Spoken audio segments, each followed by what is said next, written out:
Good evening. Welcome to another live stream. Tonight we are looking at it's our end of season awards program. So welcome to my dad, Gordon. Hello. Hello. Good evening, everyone. All right. And Andrew's not with us tonight. He's a bit busy, so it's just the two of us. So anyway, I hope everyone's all right. Amazing season finished. Obviously, not done a live stream since we qualified for the Champions League. So how are you feeling about that? That's just fantastic, isn't it? I mean, it's still a bit unbelievable, really. But on the whole, well deserved, wasn't it? I mean, made us sweat a little bit towards the end, but it was. It's a fantastic achievement. It's just beyond belief. But as I say, I think we deserved it over the full season. I think it would have been a travesty if we'd actually lost out at the end. Particularly to it would have been Liverpool. Sorry, that's just fallen off there. It's not on your camera there, Dad. Back. Yeah. Evening, Blakey. Yeah, I agree with you. Totally deserved in the end.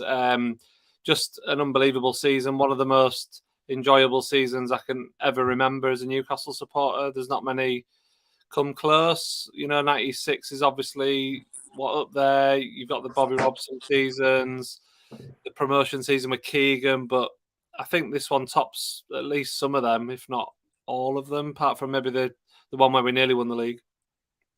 Yeah, I would agree. I think, I've been going a lot longer than you, obviously, but I can't think of one that actually surpasses this one. As you say, the 96, 95, 96 season was the one if we'd won the league, it would have been, that would have been it, wouldn't it? And that was a fantastic season. But of course, it tailed off towards the end, didn't it? But this has been just relentless. I mean, it's been amazing. And yet, in it, there's been some strange periods. I mean, early on, we won the first game and then we conspired to draw lots of games. But then once October came, we just kept winning, didn't we? And we kept keeping clean sheets. And no, it was great. And we had a dip after Christmas, in the bit around February, around the Carabao Cup final time, which was a bit of a shame. Yeah, we'll get into that as we go through. So we've just got a few categories. I mean, it's more of a celebration of the season, isn't it? Really, tonight, really, just looking at some of the good things and a little bit of the not so good things you mentioned, the Carabao Cup final and stuff, which we'll come on to in a minute, I'm sure. So let's start with Unsung Hero of the Season then. What do you reckon? Who for you is up there for Unsung Hero of the Season? I think, you could name half a dozen people, to be honest, because there were some key people who will probably come into the other categories. But you could make a case for Fabian Schär being an unsung hero. He just went undetected by the national media, or to a certain extent, even the local media. He was just there. And Sven Botman, I mean, him and Botman just made this fantastic duo at the centre of our defence. And then obviously Sean Longstaff, I mean, to us, he became an essential part of that side towards the end, which is quite remarkable, really. But he weighed in with goals. So there are many, there are quite a few of the team who played regularly who you could say went unsung. But in some ways, they're all heroes. Yeah, I think you make a good point about Schär. I think obviously we built the season again initially around a really solid defence. So obviously the first half of the season, our defence was incredible.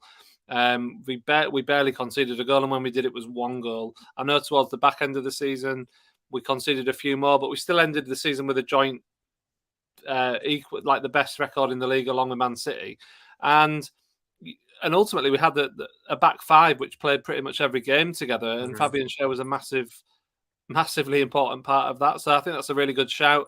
I think I've put on the pictures there, obviously we've got Longstaff's the obvious one for me that sticks out as an unsung hero. I think towards the end of the season, people realised when he was out what we were missing when he wasn't there, and he sort of did a lot of the dirty work that ultimately Bruno ended up doing, and it kind of showed to me how important it was, because because of our struggles, really, in a sense, towards the season with the midfield situation that we had.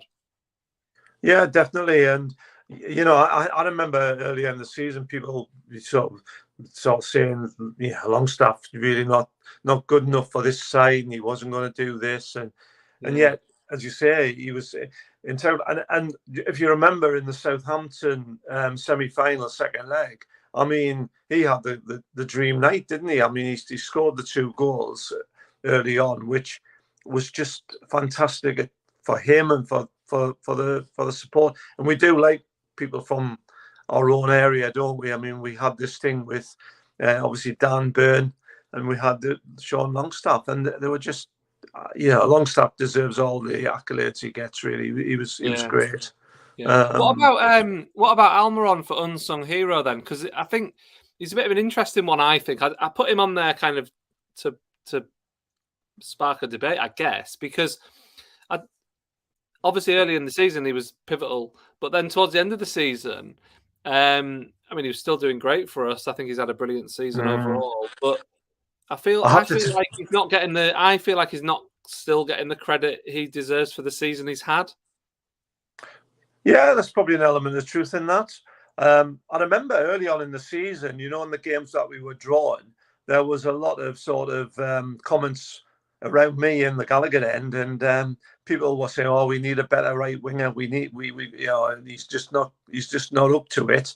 And then, of course, he went on that unbelievable run. And looking at the goals, I mean, he was basically having a goal of the season competition with himself, and it was incredible. But yeah, I guess was he unsung, or was he? Or is he a little bit sometimes, even now, a little bit Marmite? Some people would think, because I read a few comments this last week say, well, he had that purple patch and now he's gone off the boil again. He's back to the Almiron of last season. I think that's harsh. I think people who are saying that are a little bit harsh because, he did have that purple patch and he everything he touched turned into a goal and some amazing goals. Again, we'll come on to that in a little bit later on. But like, I still think his contribution towards the end of the season was decent. Dexter, a morning to you in Australia. Mm-hmm. Thanks for joining us. I know you're sort of making light of it in a sense, but he did also miss some sitters. And it wasn't just Almiron who missed some sitters in the team. It was kind of, we should have scored more goals than we did, even though we scored quite a lot of goals. Our finishing let us down at times. I think what we've got to understand is Eddie Howe's belief in Almiron in terms of how he fits into that side, and of course when he dropped out with injury, didn't he? And we had a slightly different lineup down that right hand side. But when he came back, his work rate and his intensity and his pressing was vital. And if you think of the Brighton game, him and Trippier down that right were absolutely incredible. Just about to say incredible. That. The right hand side during the Brighton game was incredible. Anyway, let's move on. What's overall? Who would you pick for your unsung hero of the season? And I'm gonna go with Shah. Shah, okay. Yeah, that's a really good shout. I think I'd probably go with Longstaff just because I do think he's underrated still. And I think he's been pivotal for us. But I have to tell you, with Shah, I think the club have obviously realised he's underrated because they've put a 4-minute video out showing him spraying the ball about the pitch. I enjoyed that, which was a very enjoyable. Yeah. Blakey says Miggy's always giving us all. We don't see him being good enough moving forwards. We had this conversation earlier today, actually, didn't we, Dad? And I did. I think the thing is with Almiron, I think I agree with you on one sense, Blakey. I think he will move on eventually, like maybe in a year or two. But I think we're still in what is essentially what we will look back on as a transitional phase. And I think that players like Almiron will be some of those players who we're with now that will get moved on, and he'll become more of a bit part player once we sign new players who are perhaps better than him. And then he will be obviously moved out in a few years. But I do think next season he'll be a key player for us again, who plays a lot of minutes. Yeah, I totally agree. And I think what we were saying is a lot of the players who have played lots of games this season will still be an integral part of the squad next season Yeah, because of the extra games we're playing. And there will be more rotation of the side because we'll have to do that. yeah, It'll be interesting to see, obviously, what additions come in. But I've no doubt that Miggy will still be a key component. He might not play as many games as he has this season, but he'll yeah. still be there. Yeah, keep saying Miggy's about to hit 30 as well, which I'd not really considered, but I suppose he must be. Like he's been around for a while, Yeah. so it's a fair point as well. So his time is probably more limited as well in that sense. Maybe a couple more seasons, and then I don't know. You probably will be in a position where he'll be moved on or whatever. The thing is Anyway, with Miggy, you cannot dislike him, can you? He plays with a smile on his face, whether he misses yeah, or so. It's just great. I he is great. think he's a valuable player. Yeah. Okay, let's move on. So we'll move on to sort of a low light of the season, disappointment of the season, whatever you want to call it. What do you reckon? What's I that think for it's you? without doubt losing the Carabao Cup final, isn't it? Really.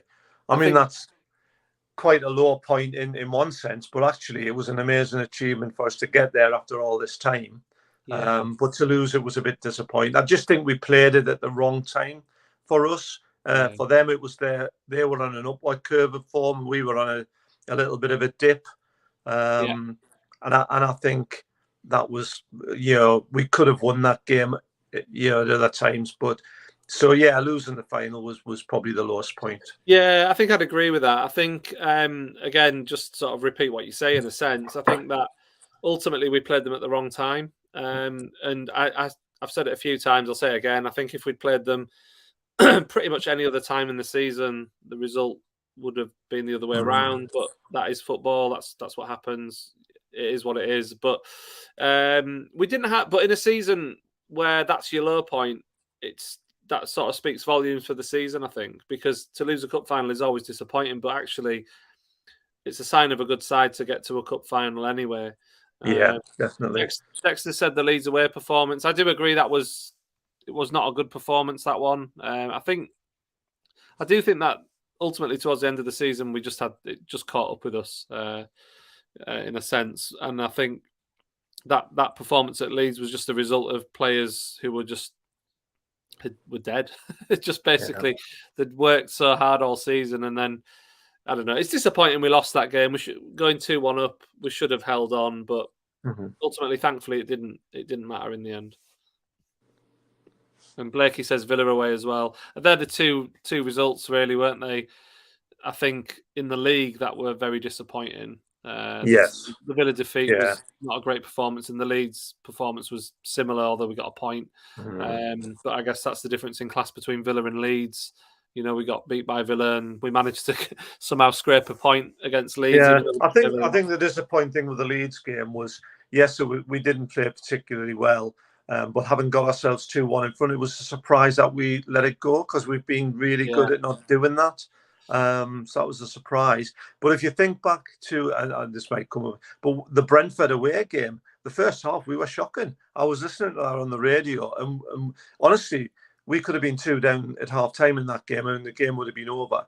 But we somehow got 1-0. And then the second half, it was like the first 20 minutes, we just blitzed them and scored twice. So that first half at Brentford wasn't great. So it's football, isn't it? You can't win every single game, and you can't perform at your highest in every single game. Yeah, anyway, let's move on because it's been such a positive season. We don't need to dwell on the bad stuff for too much because there's been so many great moments. And the fact that we've included an award of assist of the season tells you how good this season is, because we definitely didn't have an assist of the season last year. But I feel like we have to include it this year because, I mean, the two on the screen for me are the two obvious choices. But there are possibly others. Well, yeah, those two. The other one that I really liked, and I watched it again a couple of times yesterday, was Bruno's link up with Miggy for the Fulham goal where Miggy volleys it. I mean, that was a fantastic team move, because if you take it back, it was about, I don't know, 10, 15 passes before it got, and then they played the 1-2. But the ball from Bruno, I mean, it was it was just fantastic, Yeah. and it just landed on the right place for Miggy. And he hit it. It was tremendous.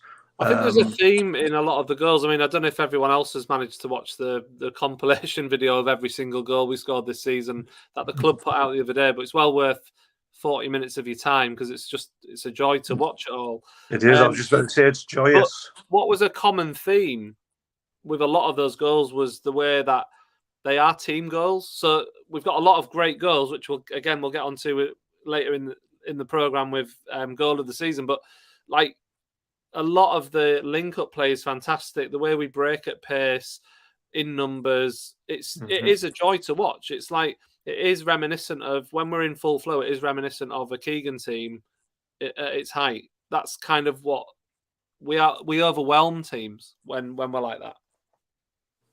Yeah, no doubt that we do, and it is joyous. It is fantastic to watch, and we've scored some fantastic goals, which we'll get onto, as you say. But the assist of the season, I'm looking at those two there, and I mean, Isak's run is just mesmerising. But I have to say, being in the ground and seeing Willock make that pass, and then seeing it again on the 10, I just think it's sublime. It is absolutely a piece of art. I mean, the pass was brilliant, but not only that was the way Isak then took it in his stride and slotted it into the bottom corner. It was just a fabulous all-round goal, but the pass was incredible. Yeah, well, we've got a bit of a split with the people who are watching because we've got Kip who says Willock, Geordie Jack says in the order of the photo, so again, Willock ahead of Isak. Dexter saying hard to choose, but Isak's was 21 touches of brilliance. Willock's pass was incredible, but one touch, so he's going Isak. And I get that. It's really hard to split them. I mean, they're both amazing. And the fact they happened so close together in the season as well. Blakey says Willock. Kip said, yeah, and we know it wasn't technically an assist, Isak's, but I mean, it was. You know, I don't care what the Premier League say. Everyone else knows that it was. But yeah, you're right. Technically, it wasn't. I think having rewatched them, I do think Willock's edges it just for me because it was just incredible. Like it was a defense splitting pass, and it was just perfection. It was just absolute perfection. I think that's it. Perfect pass. But I mean, Isak's it's just difficult. But I think I don't know. I think I maybe enjoyed Willock's slightly more. I don't know, but who knows? It's such a hard. The fact we've got an assist of the season, like I said, tells you everything you need to know about this season. It's a great choice to have, isn't it? Yeah, absolutely incredible. Both amazing. So thanks for everyone's input on that one. Let's move on then to match of the season. So let me just get the correct one up. There we go. What goes down as your match of the season? Let us know in the comments as well. Which was your favourite match of the season? I mean, there are a lot of really, really great matches. I mean, the Brighton game at the end of the season was a fantastic occasion and a fantastic game.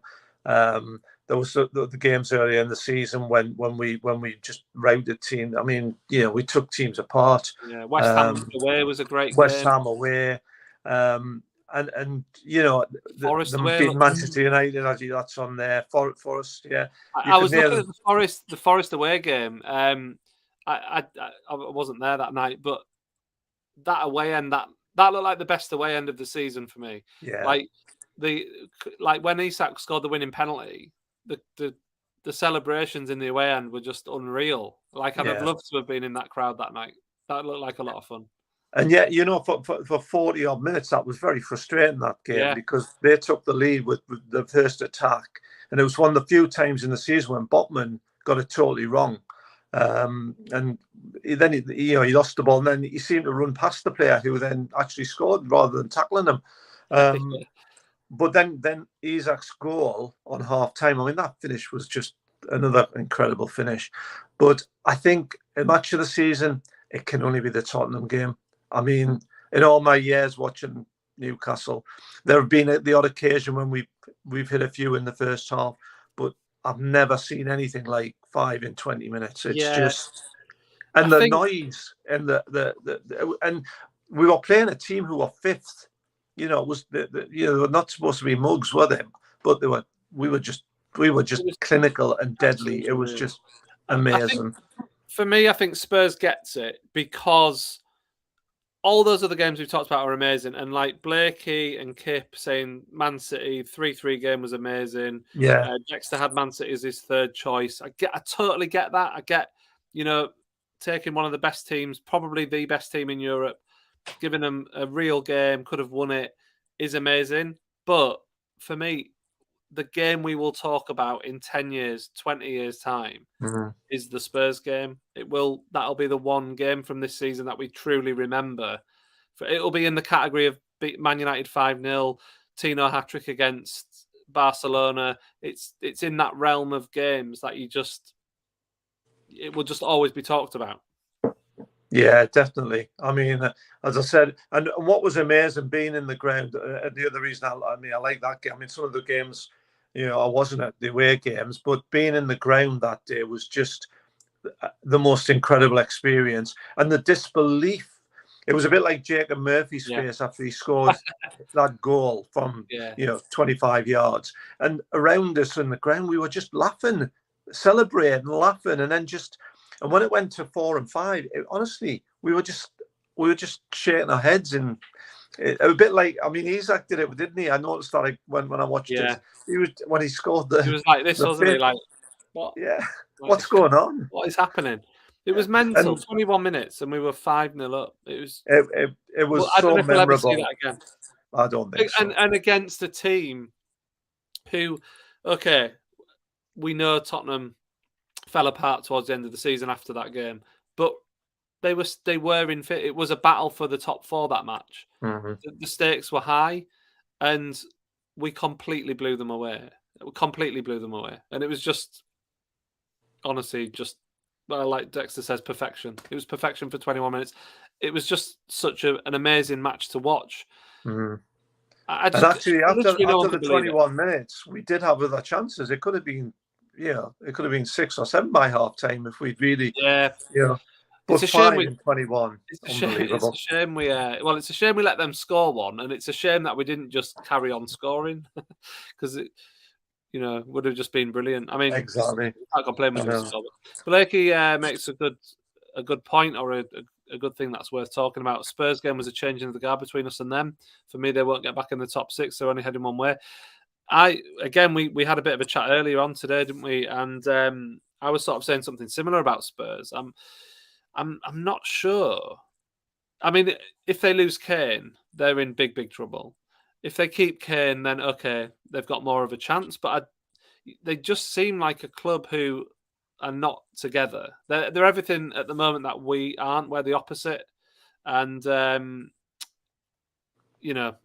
see what happens. We're going to bring a new manager in. That could be all that it takes. I mean, look at Villa under Emery. If you get the right manager in, it can change quickly. But I don't know. There's just something about Spurs that it's just not. Just doesn't seem like a happy place. No, I think that's right. And I think, as you say, if Kane does leave, which is a possibility, then I think their task is even harder. Do you think Kane will leave? Do you think he will? Do I think he will? Yeah. I'm not sure. Yeah. I'm really not sure. I'm 50-50 on it. I wouldn't be surprised either way. Yeah, I don't know either, to be honest. I'm not sure. Anyway, I think the overall consensus was that the Spurs game was match of the season, and I don't think you can argue with that too much, to be fair. Although there were plenty of other great games, and that's... Oh, yeah, absolutely. I mean, the several games that you can just think of. The Man City was one.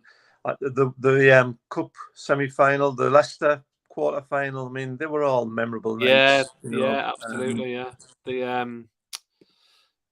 It's just there's been so many great things, and actually, let's just talk about this one then. So, favorite moment of the season. So, what? Oh, for goodness sake! I know this could overlap a little bit in terms of like favorite match, but I'm trying to think of something more specific than a full match, if that makes sense. So, I think one of the things that I'll never forget was when Kieran Trippier hit the free kick into the back of Man City's net, and we were 3-1 up, and that was it was just incredible, and the noise in the ground again was just fantastic.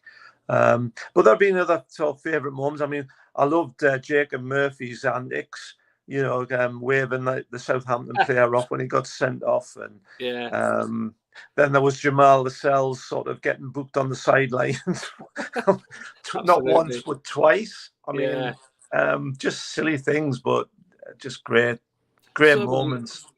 So many great little moments in the season. I mean, you mentioned some of the Carabao Cup game, the cup run itself. There was some huge moments in the actual games when we were scoring the goals and you just knew it was going to happen and get through to the next round and all that kind of stuff. There's obviously lots of goals that are great moments that you could pick. I mean, well, again, we'll come on to the goals of the season. I just love those games where it was really close and then we kind of just broke the deadlock and then the floodgates opened. Like there was a few of those games this season, Everton being one of them away, which was really enjoyable watching it. Just Brighton was another one, like with the Brighton game at home, which was tricky, and then all of a sudden we just broke through and scored a few. It's like stuff like that is just incredible. Then you've got again, there's crossover with other awards here, but like the Isak moment is just pure brilliance of that kind of ridiculous audacity to do what he did and get the goal. Murphy tapped in. There's just so much. There's just so much. There was. I mean, as you say, there was the Fulham game at home was 0-0 going into the last minute, and then we put together again another great team move, and the ball was played to the far post, and Wilson actually headed it, but then he reacted to his own downward header and flicked it over, and the keeper was out of position, and then Isak just had to nod it in. And of course, it was a late winner, but that was a fantastic moment and probably a very important one because it gave us 3 points in a match which we were struggling with because it was at the time when we were drawing a few games again. So that was an important moment, but it was a lovely play by Wilson. It was right in front of us. He did, it was just amazing. Yeah, some good comments here. Dexter says Isak's penalty against Forest. Again, never going to be goal of the season, but I agree that was a great moment. And again, going back to the fans in that away end, it was not just the fact he scored the winning goal, but it was like the celebration, the relief, all that stuff. Do you know what the thing about that penalty is that I remember, though, is Kieran Trippier taking the ball and standing and smiling at the... and then handing the ball. That was a great moment. I love that. Yeah, it was a great moment. Kip says Dan Burns' epic knee slide in the semi-final. Yeah, absolutely perfect. I mean, the fact he scored and it was just like fairy tale stuff, really, wasn't it? Dexter says Miggy scoring with his knob against Man City. Blakey, Mitrovic doing the double hit with the penalty. I was talking to someone about this the other day, and like that, just if you think about the season now as a whole, now it's finished, how massive was that moment? Because if he scores, because we were struggling that game, if he scores, they go 1-0 up, we quite possibly lose that game to Fulham, and yet he did that, and we won. We ended up winning the game. Like the swing of points there. Is huge. Like it is. Well, that was the game I've just described about the last minute winner for us. But I'd honestly forgotten about Mitro double hitting the penalty. And then the ground again, I remember, obviously we saw it go in the net because it was at the Leazer's end. And then we waited and VAR. And then it got this sort of murmur going around that it was going to be disallowed because he'd hit, we didn't know quite why. And then it started to become evident that people saying, I think he's double hit it. Yeah. Just mad. Yeah, well, like you say, Pope absolutely knew straight away. Pope immediately was appealing to the referee, wasn't he? And thank God that happened anyway. So I've just seen Dexter there with with that's a Isaac. great shout. Absolutely great. I wish I'd said that myself, because when I watched that yesterday, I was watching all the goals. Like, that that is a fantastic moment. Like, there's that brilliant photograph, still image of them both, like stood like two. Him and the keeper watching it. Yeah. Yeah, him and Fabianski both hands on hips, just watching it happen. But that goal itself was incredible because of Isak's ability to kind of read the game, because the two defenders were rushing towards the keeper. Isak actually took a step back. He and did. that allowed him to then get the ball when it fell to him, and his finish was sublime. It was just amazing. But yeah, that's a really good one. That whole passage of play, but the iconic photograph of Isak just hands on hips, cool as you like. I think that's a really good shout, Dexter. I think that's a really I like that one. Yeah. Yeah, that would be funny. Someone should do that on Twitter, Kip. I like that. Blakey, Luton beat the Mackhams is up there as well. It was enjoyable. I did watch that, to be fair. I did watch that. The second leg, and I was quite pleased that happened. Right, let's move on. So, where are we up to? We've done moments. So let's go for... Okay, so we've got goal of the season. So we've kind of touched on this quite a bit, just because you can't talk about the season without talking about goals. But what is our goal of the season? I mean, I tell you what, when I was watching the video yesterday of all the goals, all 68 Premier League goals, I actually jotted down all of the goals that I thought could be in contention here. And I wrote down 16 goals. Yeah, it'd be a long list. So there's, Shah v Forest, Trippier v City, free kick, St Maximin v Wolves away, volley, Miggy v Fulham away, the unorthodox volley, Bruno v Brentford, Almiron v Everton, Wilson v Spurs away, where he chipped the keeper, Almiron v Villa, Willock versus Chelsea, Isak versus Forest away, his first one where he volleyed it off the outside of his boot. Isak v West Ham, the goalkeeper mistake and the clever lob, like we were just talking about. Isak v Brentford, Murphy versus Spurs at home, Isak versus Spurs after the Willock assist, Wilson versus Everton, and Murphy versus Everton, the Isak assist. Like, that's my shortlist. And there's a few you missed off. I mean, I told you there. If you look at Callum Wilson's first two goals of the season, his first was against Forest, which came with a ball played in from the left, and he got ahead of the defender, and he hit it with the outside of his right foot, and it looped, and it was quite an acute angle. I just think that finish is brilliant. It's not goal of the season. And then his one against Man City was another one where he took it first touch and then hit it with the outside of his right foot into the same corner of the net. I mean, just fantastic finishes. But yeah, you're right. There are a lot of goals there. So many good goals. And that's the thing. Like, I mean, you've said it earlier. Almiron could have had his own competition this season. Some of his goals were just ridiculous. Like, obviously the one against Fulham and the one against Everton, where he curled it past Pickford at home. Just tremendous goals, both of them. Do you know what was really nice about watching those goals? Was watching Pickford twice hurtling across his goal in full flight with his short arms, not being able to get the ball. One from Almiron and one from Wilson in the home and away games, respectively. I think the one good thing I'd say about Pickford is he does make a goal look better because of the way he dives around. But we did score two fantastic long range curling efforts against him, Almiron and Wilson, in the home and away games. Just fantastic. For me, one of the goals of the season for me, and it's been a little bit forgotten about because it was so long ago and it's been a long season. But for me, I think, honestly, one of my favourite goals of the entire season has to be Willock's against Chelsea. Because for a couple of reasons. One, it was just a brilliant goal. But two, what it meant was huge. It was the match before the World Cup. It was late in the game, and it was a great goal. Like, it has all the elements for a goal of a season candidate for me. And what I loved about it was the ball. Miggy was running with the ball. He cut inside, and Miggy just slightly overran the ball, And without hesitating, Willock just ran onto it and absolutely blasted it into the top corner. And it was just beautiful. It was just a brilliant, brilliant goal. It was.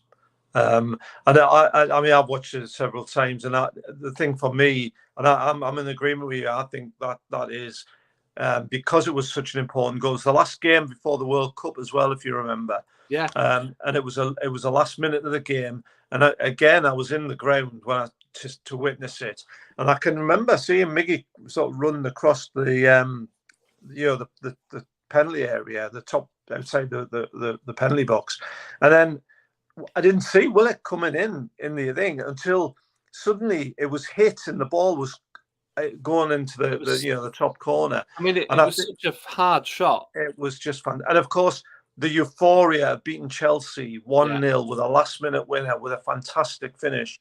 I think it was probably my goal of the season. Although, like you've said, Ian, there are so many alternatives. There are so many. I mean, I did think Miggy's at Fulham, where I mean, that is an incredible strike. Very clever. And the team move for that goal was brilliant. But yeah, I think I'm in agreement with you. I think Joe Willock's. I mean, there's plenty of other great ones. I mean, Trippier's free kick against Man City at home was amazing. Absolutely. I think Sam Maximin's goal against Wolves away was sort of not similar to Willock's, but it rescued a point in a game that we didn't look. I mean, it was an injury time goal, and it was amazing. And I almost think recency bias kind of makes us forget about those goals that were before the World Cup. So, because so much amazing stuff has happened after the World Cup for us this season, it's been such a long time. I mean, that Sam Maximin goal at Wolves must have been September, or it was the end of August, wasn't it? I think August. Yeah. So it's like it's a long time ago, but it was. Yeah. I mean, if you go and rewatch it, it was absolutely fantastic. What was also noticeable about to Maximum at that time, because you saw him destroy, have a really, really good game against Man City. He was involved in at least 2 of the goals, I think. And then he got injured after that Wolves game, didn't he? And we didn't see him again until the new year. That's right. Which was such a shame because he was like causing lots of problems to teams. And it's funny how these things then sort of work out, doesn't it? And we went actually the beginning of September. We had that period, like I said earlier, where we couldn't win. We weren't losing, but we couldn't win. Yeah, that was our downs patch of the season, wasn't it? But we didn't lose many, thankfully. I'm just going to quickly go through something. Dexter said his top 3 were Isak versus Spurs from the Willock assist. That was his goal of the season. Yeah. And then second was Miggy. I'm guessing the Miggy against Fulham. I'm guessing Dexter. And which Miggy goal, Dexter? Yeah. I'm guessing it's the one at Fulham just because that's the one most people have been talking about. I mean, there's just so many other great ones. Willock, like I said, for me, I think the Willock v Chelsea one's hard to beat, but then on the screen there, you've got Murphy's goal against Spurs, which was just outrageous. Absolutely outrageous shot. Yeah. So what? And, put us 3-0 up. It's just absolutely unreal. Unreal finishing. Just loads of good goals. And I mean, people have their own opinions on everything, but I do think just because of the context, it was right before the World Cup. It was a statement win. Obviously, we know Chelsea went on to have a post-season, but it was at the time a huge win against the team that we were hoping to dislodge from the top 4. And, to get a goal like that where Willock just connected so sweetly. It was a tremendous goal. So that leads us on to then player of the season then, Dad. Again, this has been giving me a headache for a few weeks now because you could go through most of the starting 11 and make a case for quite a lot of them. There's at least 4, 5, 6 players who could genuinely be player of the season, I think. Yeah, like you, I've been thinking about this for since you mentioned doing this stream, and you're absolutely right. I mean, there are so many players who had fantastic seasons, but the one who I just have to pick Kieran Trippier. I mean, he played all 38 league games. He had the most assists. He was a captain at times when we needed a captain, and his mentality and his approach to the game cannot be underestimated. And yeah, he wasn't brilliant in every single game because no player can be. Yeah. But over a season, I just think he is such a leader, and I think we're very lucky to have him. And I think he's been a catalyst for the last 18 months for this football club. Even when he didn't play the back end of last season because he was injured, he was still an influence off the pitch. But this season, he's played every league game, and I'd just go with Kieran Trippier. Yeah, to be honest, Dad, I hadn't actually realised he played every single match. That's not a stat I was aware of. That's absolutely incredible. I do agree. His overall consistency has been fantastic. I think you look at players like Bruno, who has been fantastic all season. Again, not fantastic in every single match, but overall has been there all season pretty much. Just been a great player. Towards the end of the season, was clearly playing through the pain barrier, or not when he was not fully fit. And again, what's interesting about Bruno, when you look back at the highlights, the goals, I mean, the number he's involved in the link play to create the goals. He's just a wonderful footballer. And I think next season, if we're getting back to full fitness, and also we get the midfield reinforced again, then I think it'd be tremendous. But you've got to say Joe Linton. I mean, I was about to mention Joe Linton as well, and I know Dexter's mentioned Joe Linton in the comments. Trippier for Dexter as well, but Joe Linton, and I think me and Dexter as well. Fine well my opinion, and other people who are probably watching who've been watching this channel for a while. I couldn't be any happier for Joe Linton. I just when the takeover first happened, I at the time stuck my neck out and said Joe Linton could do a job for us, and some people didn't agree.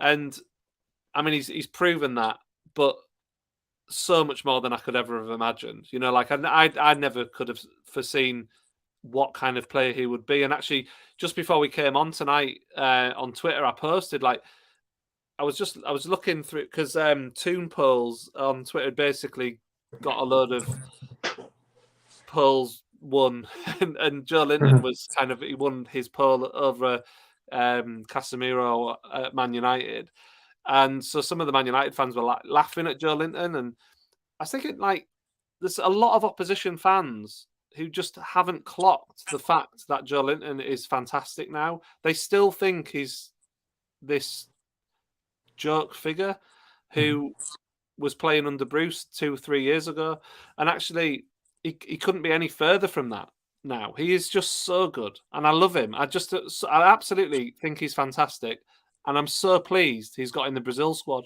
He's got his call up finally for Brazil.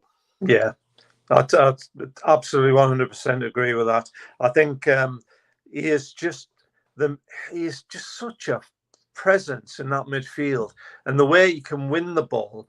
But then he's also got this ability to, and lots of the season, him and Willock were interchanging down that left hand side, and teams just kind of live with us when they're on Unsung, and they were Unsung a lot. But then he had this thing where Shah's playing the ball 40 yards, and Joe Linton's making the run, and then finishing he's been a born finisher, which we know he's actually not.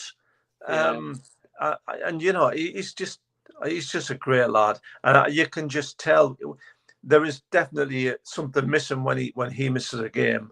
I just love him. His physicality is just in the Premier League he's so big and strong, but also dynamic and quick, and I think there was a stat going around that he had the most passes under pressure in the Premier League. Is that right? Yeah. I don't quote me on that, but something like that. Where and that is a trademark of our team, actually. I think, but Bruno and Joe Linton and Willock, all do that regularly, where they receive the ball, they've got 2 or 3 players around them on them, and they somehow find a pass, and it's incredible. Do you remember, before Eddie Howe came, and you would be watching us, and we'd try and play the ball out in the corner from like our throw in, and the number of times we would give it away, and the opposition would either have a good chance or they would do worse, they would actually score, and we were self. And now when you watch us, you see us play the ball in those triangles, and if you look at the goal that we scored when Trippier played at Almiron, and then who played in Wilson for the goal against Brighton. I mean, we were under pressure at the back, and yet we've got this confidence. And as a fan base now, when we're watching them play, we don't really get as nervous as we would have done in the past. And I think it's that one-touch stuff, and I think it obviously is the training and the coach and the way that all the team are comfortable in being able to. But it goes back. Control. It goes back to. I always remember when Pep Guardiola took over at Man City, and that became the big thing. It might have even been before Pep. Actually, it might have been whoever. I can't remember which manager it was in Man City, but I remember. Basically, they got rid of who was it that got rid of Joe Hart? It wasn't Pep. It was well before that, wasn't it? So yeah, it would have been. Was it Mancini? I honestly can't remember. Whatever. It doesn't really matter. The point is, I just always remember everyone was like, "Oh, can't get rid of Joe Hart." I never really rated Joe Hart that highly, but what he couldn't do was he didn't have the touch. And I remember that being that was like a big change in the English game. Was this Man City led the way with that in terms of every single player has to be able to be comfortable on the ball, and now. And there's still a lot of teams who aren't like that. But Eddie Howe is a coach who absolutely instills that in the team. And like we're so lucky to have a team like that. That's why that is a big reason why we are doing what we're doing. And that's a big reason why we are as good as we are, because Eddie Howe's done that with a lot of players who were already there. Just imagine what he's going to be like once we keep getting better players and keep signing new players. Exactly. But yeah, Big Joe, I just love him. I think he's fantastic. Yeah, I do as well. I'm really happy for him. But overall, I think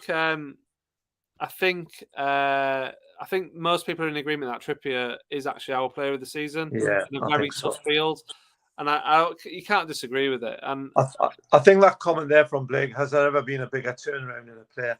I mean, I've been following football for this club for a long time, and I can't remember anything like the transformation in a player like what we've seen with Joelin from the laughing stock, which, as you say, and a lot of these the opposition haven't really caught up with the fact that he's actually a really good footballer. And maybe next season it's hilarious. But you know what's funny?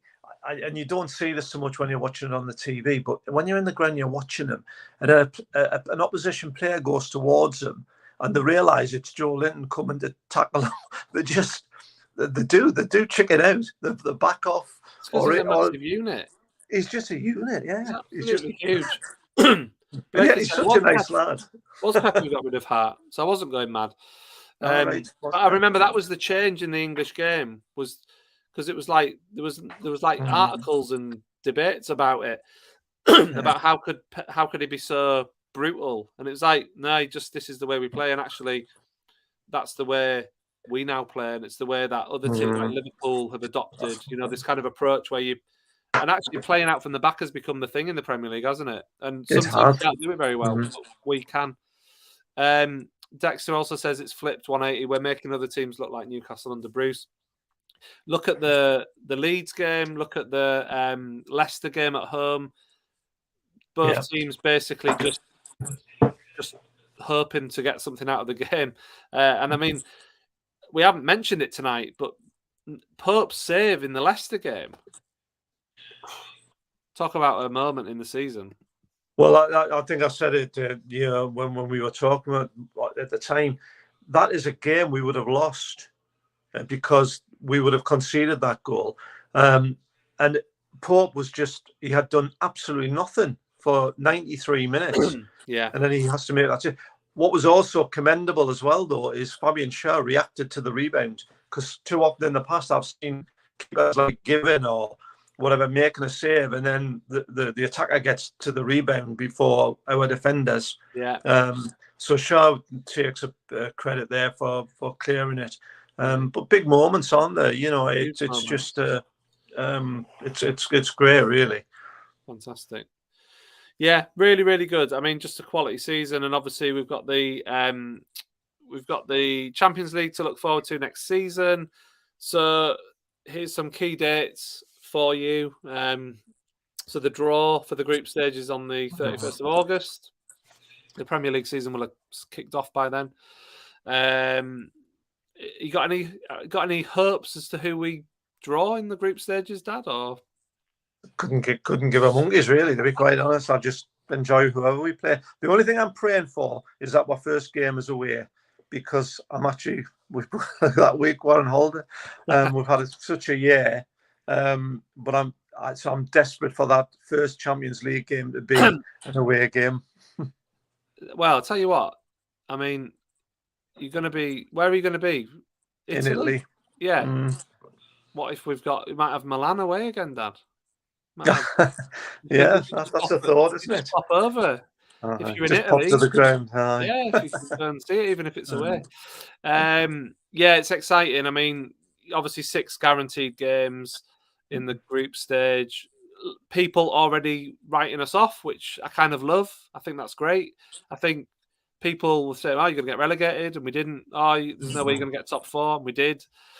Are you going to get knocked out of the Champions League in the group stage? I don't think we will, but we might. And if we do, it doesn't matter. But people just want to write us off, and it's quite funny that we just keep proving people wrong. Yeah, I mean, we just know we will go into that. Eddie Howe's approach will be to win every game. I'm not saying we will, but that's what he does. He sets us up to win games. He doesn't set us up to, be negative, despite what some people say. You won't be home for tea. Yeah. Very good. Yeah. And Kip says, give us the group of death. Barca, Dortmund, AC Milan. Mm-hmm. We'll see. I mean, I'll tell you what, though, Ian, and we mentioned this today, didn't we? I think it's absolutely fantastic we've reached the Champions League. And there's another reason for that. I think it avoids the Europa Cup or the Europa League. Yeah. And playing Thursday, Sunday. I think the Champions League, is more favourable playing Tuesday, Wednesday, and then the following weekend than the Europa League, because that Thursday, Sunday schedule, I think, is really much more difficult than the Champions League schedule. I mean, that sounds, you may say, well, it's the same number of games, whatever, but I think there is a definite difference. And I think there's a lot of managers and players have said in the past that Thursday, Sunday thing is tricky. Whereas if you play Tuesday, sometimes you play Tuesday, sometimes you play Wednesday. If you play Tuesday, you've got an extra day if you play on the Saturday, and the next 2 days if you play on the Sunday. And if you play on the Wednesday, you've still got an extra day, regardless of when you play, compared to the Europa League teams. So it is massive. I think the key, obviously, is going to be the squad and what we manage to do this summer with the squad, and who we bring in, how we strengthen it. But I just trust the people in charge to do the right thing. Definitely. That's ready for it. Mm-hmm. Can I just say one other thing, which has nothing to do with the actual players, but I love NUFC TV, and I love watching. I cannot wait for watching the extended highlights after a game and hearing it with Matthew Racebeck and John Anderson. Yeah, and when you are watching those goals, you heard John Anderson cackling in the background. A lot of them. I love a bit of biased commentary when it's just brilliant. It does make it better. The amount of times, and also it seems more noisy. Yeah, the radio commentary is always better. It's always louder. The amount of times you hear John Anderson in the background just going, "Whoa!" just like, what a goal, or whatever. I love it. I'm sure it'll be a pleasure to get up at 4 o'clock, Dexter. Yeah, that's rough, that. I know you're committed to it, though, Dexter, so I know you'll do it. I know you'll do it. Ha! Beats Jim Beglin. Oh, goodness me, Tell that Dad man. about Jim Beggar, and he can't stand him. Dreadful, dreadful man. Not a fan of him at all. Okay, before we go, Premier League fixtures are out very soon, actually. 15th of June, so a week on Thursday. First match of the season, August the 12th. So it's, not the longest It's summer not ever. that far away, is it, really? Not really that far away, yeah. So that's quite And we've exciting. got all those pre-season games in America, haven't we, in July? So yeah. only 6 weeks away. 7 Yeah. weeks away? Yeah, well, it's funny you say that because I've got slides for all these. There we Oh, go. all right. I mean, I did make a little video yesterday about Actually, I did. I watched it, yeah. These are the slides from that. So, yeah, we're playing in the USA. That's quite exciting. Villa in Philadelphia, Lincoln Financial Field. That's a stadium I've actually been to. I've actually watched an American football game in that stadium, and it's really fantastic. Mm-hmm. I watched the Eagles play the Redskins in 2017, the season that the Eagles went on to win the Super Bowl. There you go. Then Chelsea in Atlanta, which is an insane stadium in Atlanta. Mercedes-Benz Stadium is just one of the best stadiums in America. And then Brighton in New Jersey at Red Bull Arena, which I've never been to. So that's interesting. I mean, I'm not usually that bothered about pre-season games, but I do think this summer series thing sounds quite fun, and I think the kickoff times are no good for us, really. 7 p.m. is midnight. Mind, Dexter would just be laughing at us saying midnight is no time to start watching a football match when he's getting up at 4 a.m. But not as hardy as Dexter, clearly. Presumably there'll be better times for Dexter to watch if you want to do, won't there? I've got no idea. No, I don't either. But you might tell us. I guess so. It must be daytime in Australia if it's early morning for us. Yeah. Anyway, Yes. So that's a good point, Keith. The BBC Radio Newcastle team are fantastic. The commentaries are brilliant, and in pretty much every single case, better than the TV companies. In my opinion, undoubtedly, and as you say, slightly biased, but it's just the way it's just great. I love watching those highlights. It's a pleasure. Yeah, brilliant. Right, thank you, Dad. Thank you, everyone. You're welcome. We'll have more live streams coming up soon. I'm still got videos to make and stuff during the off season. Still plenty to talk about with Newcastle. Lots of links to players and that sort of thing. So yeah. All very exciting stuff and a brilliant season. Absolutely fantastic season. As I said at the beginning, totally deserved, and really exciting times ahead, both in who we bring into the club, but also seeing how we get on in the coming season. And I think one thing we haven't mentioned, but I think it's just important that this is not just a one-off season, that we actually do repeat. Yeah, I said that to you earlier, actually. I was saying our one aim next season is to make sure we re-qualify for the Champions League. That Definitely. has to be the only goal next season, has to be re-qualifying, because if we can get 2 seasons in a row, 3 seasons in a row, you then become established and things get easier. It's so vital that we do that next season. Yeah. And we've got every chance to be competitive. Yeah, I think we'll be all right. We'll be up there. Right, thanks everyone. See you later. Thank you, everyone. Yeah. Enjoy the course season.